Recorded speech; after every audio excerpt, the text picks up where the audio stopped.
and welcome to another episode of Primetime Makeover. We are so glad that you're with us, and I am here with all my girls today. They are all here with Melissa Jackson, our life coach, Sheila Hopkins, our style guru, and Lysandra Lester, the one who gives our mental health therapist. And I'm not just saying it, she is an actual therapist. Right. So we are all here.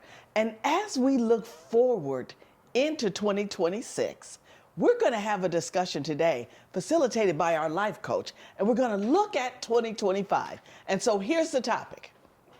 If 2025 was a chapter in your life's story, what would the title of that chapter be? So Melissa, take it away, girl. Help us out. Thank you, Michelle. Hey, everyone. We are excited to talk about this. I know many of us have had so many different situations and challenges and hurdles and things we have to overcome. Some things were so unexpected, but we prevailed. We're here. But if I had a chapter for 2025, I would say I didn't know it was coming. There were things that I went through. If I would say, sometimes I feel like betrayal, because the people that you expected to receive, maybe sometimes the support, the affirmation, the love, you go ahead, we got your back. Sometimes it wasn't always given, and I think a lot of times it's because people don't understand your purpose in life. And when it looks unfamiliar to what they may have said about you or thought about you, sometimes you can feel like you're alone. So there was a lot of things that I came up against, and even felt for a moment that I was losing things, but then I was reminded, God had to remind me that I'm aligning you. So a lot of 2025 was God exposing some of the things in me that I didn't know existed. Yeah. So, we think we good until he has to come and knock on that door and be like, I need that out. I need that to release. I need you to remove yourself from that. And so that was really difficult, because sometimes when you think you're doing okay, and then some things have to come and remind you that what you think is okay is not okay, and what you've been using to live with or go through life with now is not a part of you anymore. Because for every level, that something has to die. And I think that was hard for me, because it was some things I wanted to sacrifice, and then there were other things that I didn't know I had to sacrifice. So in order for us to develop and to meet those goals, or to stay consistent with the things that we're doing in life, you have to die to something, and it may not always be things that you plan to die to, and that sometimes can be difficult.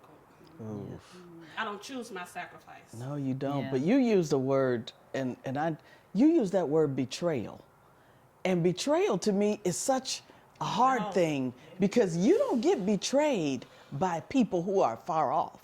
Right. That's the true. nature of betrayal is that it has to be somebody close. That's true. Which is even more heart-wrenching to me. Yeah, because when people don't understand, when people have come to know you based on how they have engaged or grown with you, sometimes we put our stamp on people and say, oh yes, she's going to be there. Like, oh, I know she's a warrior, or I know she's a supporter, I know she's a coach. But then when you started advancing in things, and then sometimes now, because the advancement now may look like we're not in alignment with what we had together in a relationship or a friendship, then it doesn't always feel good. And then you have to, of course, say, well, I got to do what I got to do, because I know if it was you, you're going to do what you got to do. But sometimes that's hard, because betrayal don't always feel good.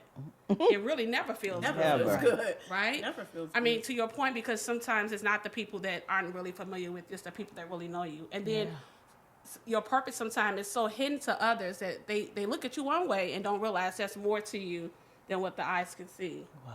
So you have to keep prevailing in all of that. That's the difficult part. Yeah.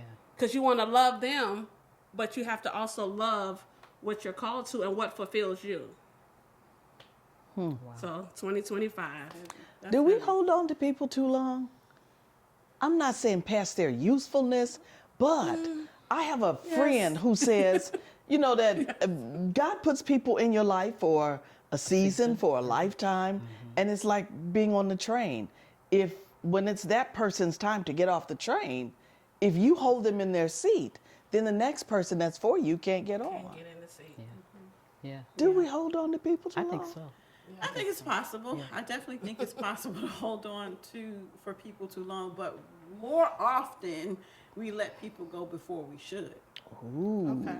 More often that's interesting. than not, we let people go before we should because we don't understand. We understand seasons, we don't understand reasons. That's good. People say Look, we're bars, bars. That's why she looking so cute. But she was coming with the nuggets today. yeah. Say that again. We We understand. understand seasons, we don't understand reasons, right? You alluded to, you said people are in our lives for sometimes a little while, sometimes for a lifetime, and we get that, right? But sometimes we don't understand the reason they are in our life. And sometimes we're tying the reason that they're, or the season and the reason that they're in our lives for their usefulness for us, not understanding the development that we need from having them in our lives. So the challenges that we face in dealing with them, we don't understand that. And so that's why we kind of abandon people before instead of really challenging ourselves and getting the lessons from why they're in our lives. Wow. Because I think sometimes we don't even ask the purpose sometimes, to your point, of the reason of why they're here. Or why am I, in a relationship with them? I don't think sometimes we even ask that. We just assume, they came here and I'm supposed to befriend and do what's necessary. But I think that's such a great point. Like, what is the reason? And it may not be what you had in mind. It usually isn't. And I think, to your point, I think sometimes we let people go sooner than we should because they're not serving the purpose that we think they should Yes. serve in our lives. Yes. And so we need to think about that as well.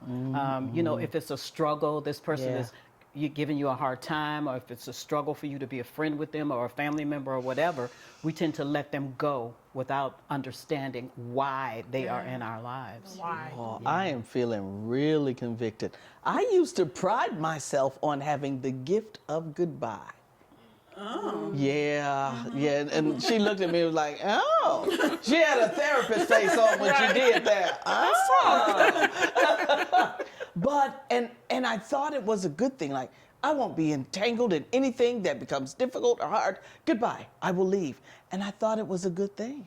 But as we get older, or at least in my case, and more seasoned, maybe being able to say goodbye so easily isn't a gift. Maybe it's a defense mechanism. I don't think I've ever said goodbye to anybody. Do you just leave? No, I think Oh. I just let them do what they do in my life. I don't know. I've had people walk away from me, but I don't think I've dismissed anybody out of my life. I don't think I have. Maybe I should have at some point. Maybe I still should, but I don't think I have. I think I've just held on to people, because I'm a fixer. I want to fix them or help them or whatever. So I just let them do what they do to me, for me, or whatever. I don't think I've ever said goodbye. I mean, how do you process it when there is pain involved with them people and they're doing what they're doing in your life? How do you reconcile not walking away at those times? So I just try to help. I try to make them see. I try to help them to see a different way or a different approach to what they're doing, to somebody else or even to me. Or I do ask questions. Why did you say this to hurt me? Did you mean to hurt my feelings? I will ask those questions. What did you mean when you said that to me? Were you trying to hurt me? But I don't let them go. Don't let them go. I think that's courageous Yeah. to be able to ask those questions and be willing to hear the answer. And that's a learned behavior because I used to just let people dump on me. But now I ask, what did you mean when you said that to me? Because that hurt my feelings. Did you mean to hurt my feelings? And so that's how I've been dealing with it. Yeah. I think mine has been, I think someone said, someone has said, holding on. I feel like sometimes I've kept people longer in my life than they needed to be. Because I always just felt like that was like, Melissa, don't do that. That's not nice. And then when you start seeing more and more about what people, to what LaShawn just said, the reason, then you're like, wait a minute, should I have done this sooner? Or am I doing something outside of my own standards? So I feel like, and I think sometimes it was just like, I didn't want to deal with the confrontation of it. or even telling somebody you were wrong, but we can't continue to do this. I would just always sometimes be like, well, you know, everybody not perfect, so you know we gotta love everybody. And it's like, no, they're not perfect, but they shouldn't be in your circle, or they shouldn't be in this season. Yeah. You know. Yeah, in the inner But that's a circle. hard get thing that. sometimes. It Yeah. can be a It very is. hard thing. It is. So, are we dancing around telling what our chapters would be? Yes. Yes, I think we're dancing around it. Okay. I think we just heard them. We just heard them without the titles. Though. We've heard them without the titles. We just heard the titles. I know, LaShondra, you were Seasons and Reasons. That was good, but what would your chapter be? Oh my goodness. So my chapter for 2025 would be, okay, now what? Okay, now what?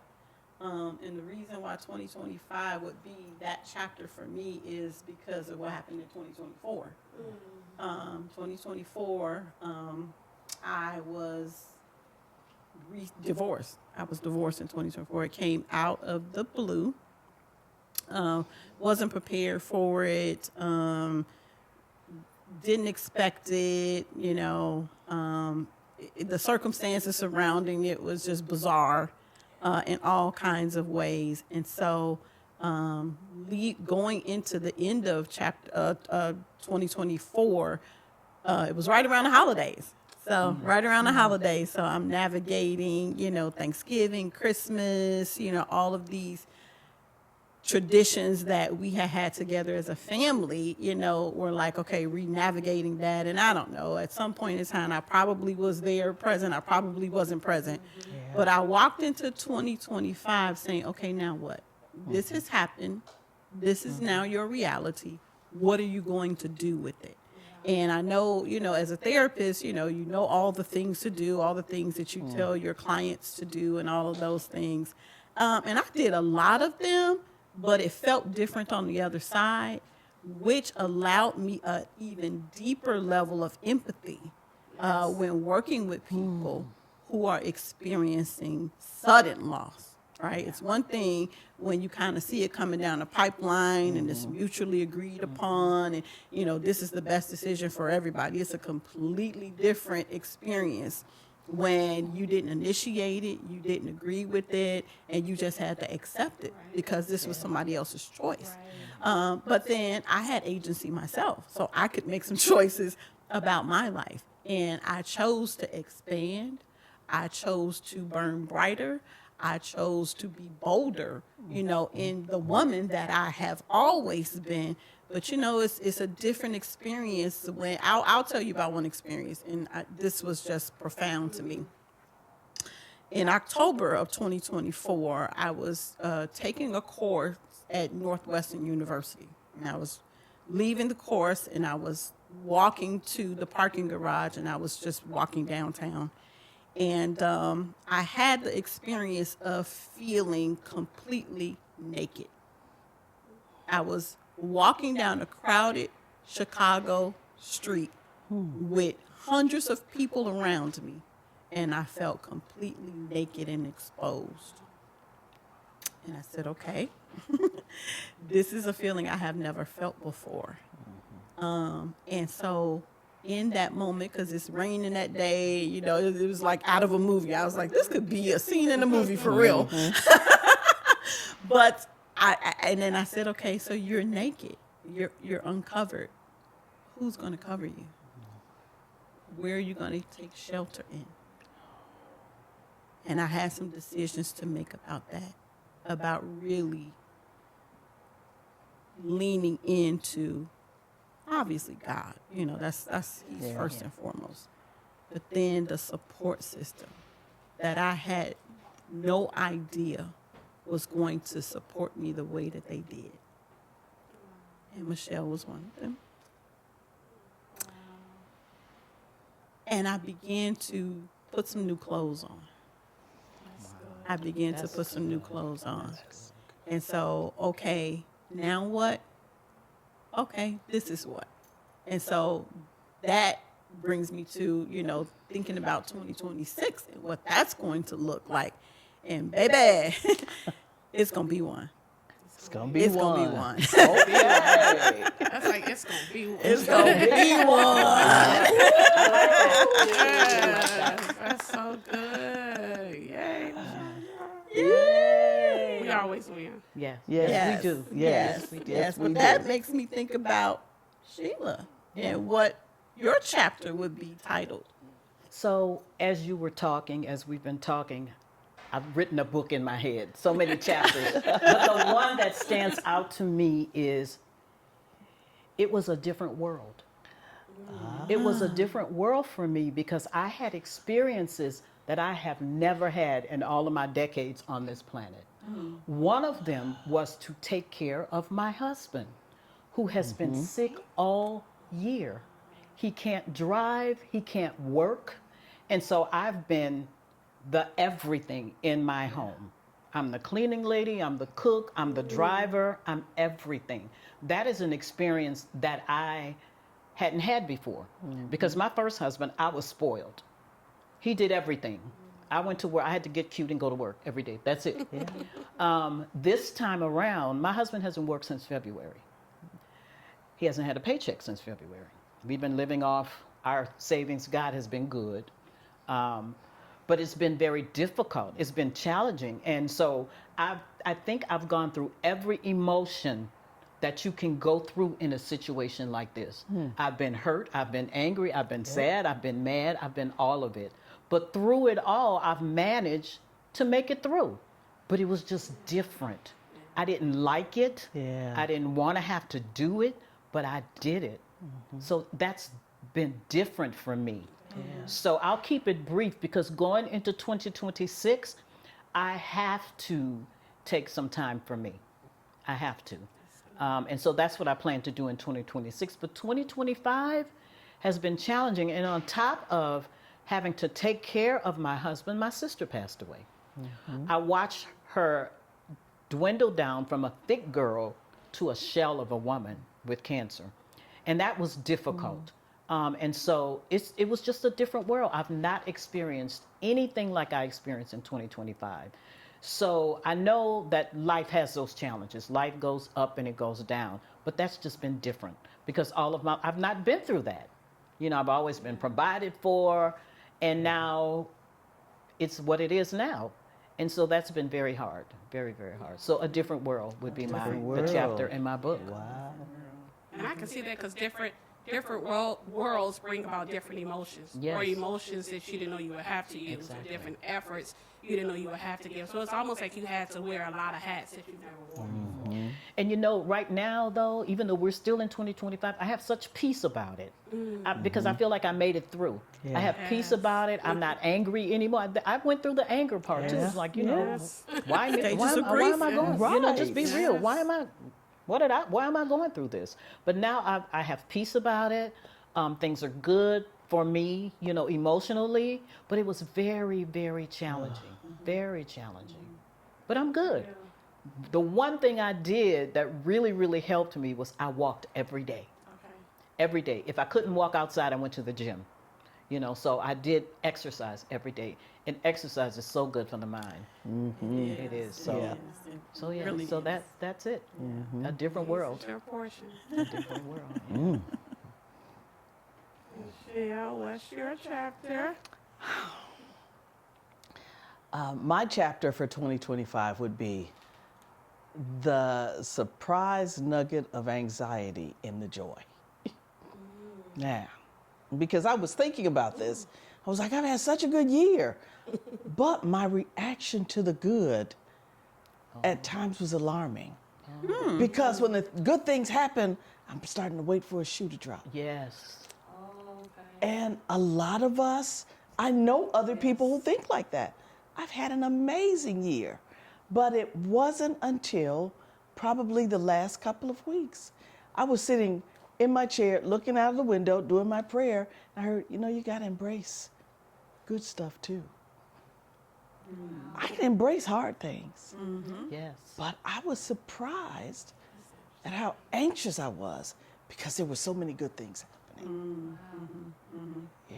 Why do you think that's difficult for us? Because I think we are told by embracing the hard stuff, we're good people. And we should expect hard stuff. Endure hardness as a good Endure soldier. it. A good soldier. Good soldier. Endure it. March. You are a champion. Right. And you can't be a champion unless there's a giant to fight. Gotta be some What you mean there struggle. are no more giants?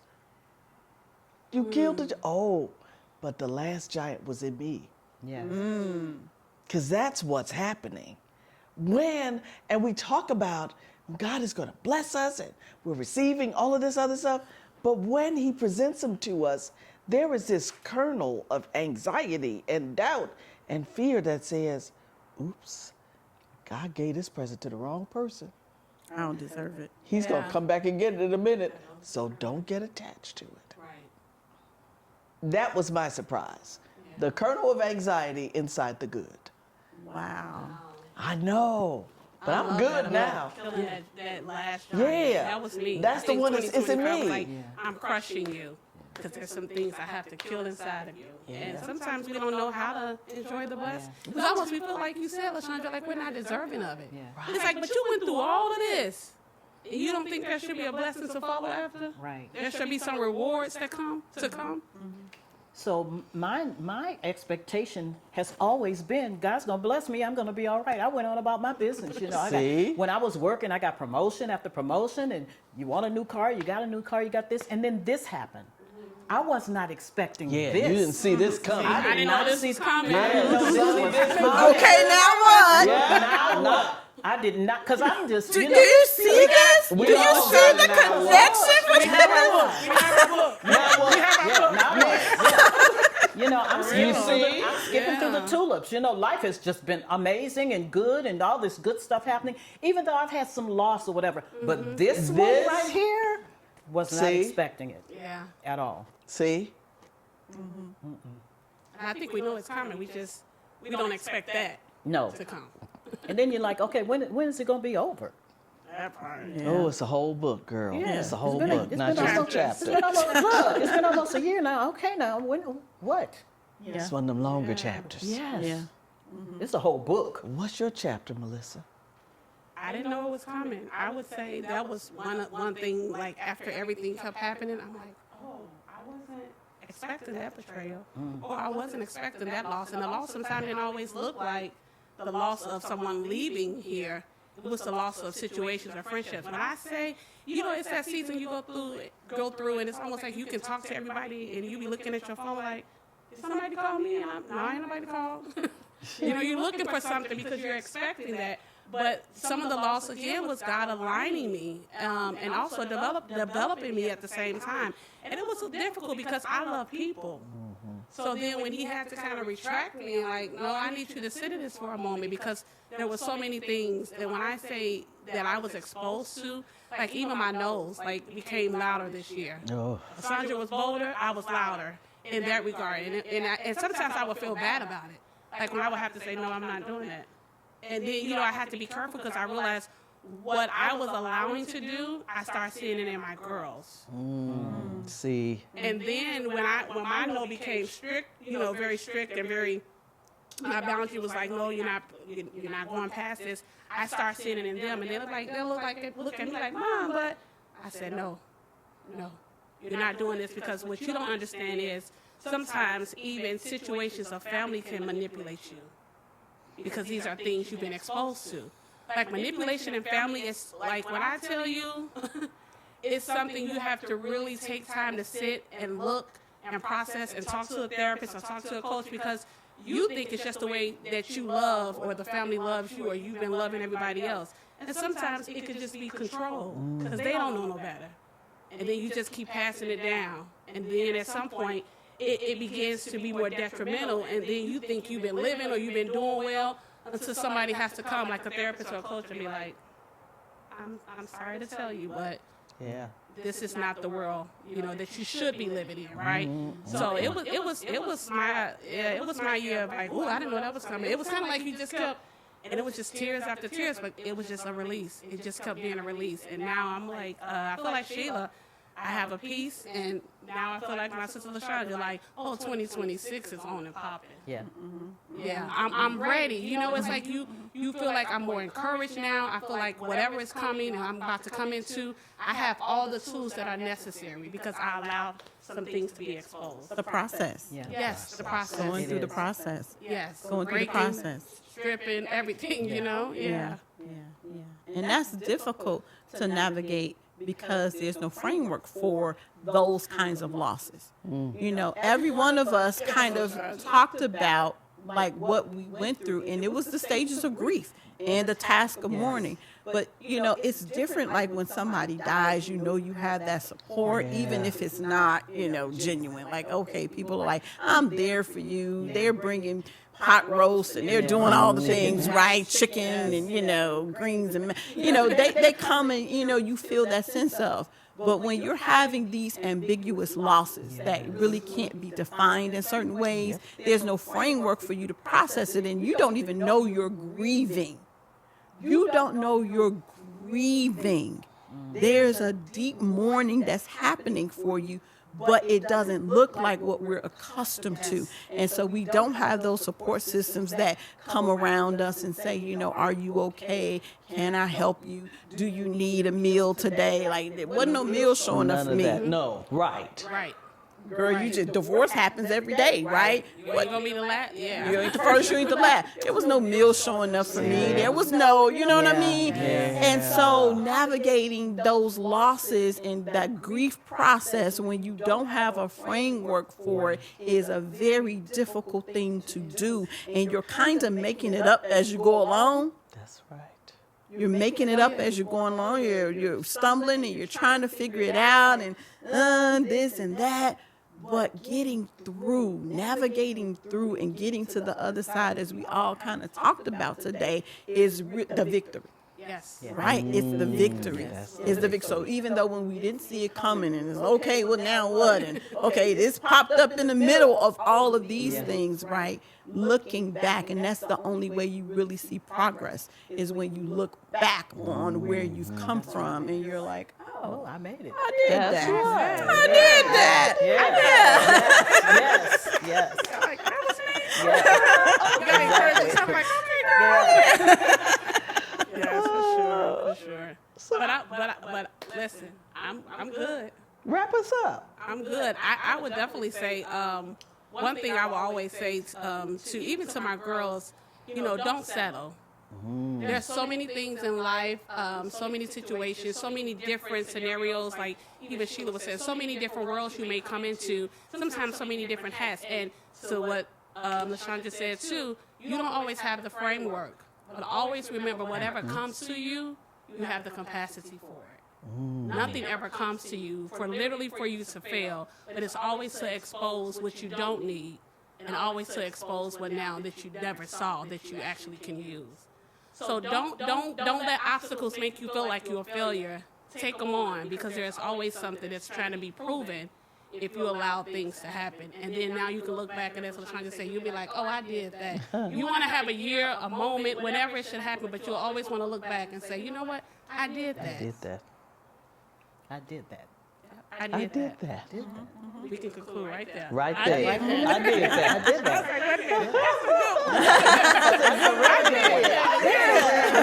I did that.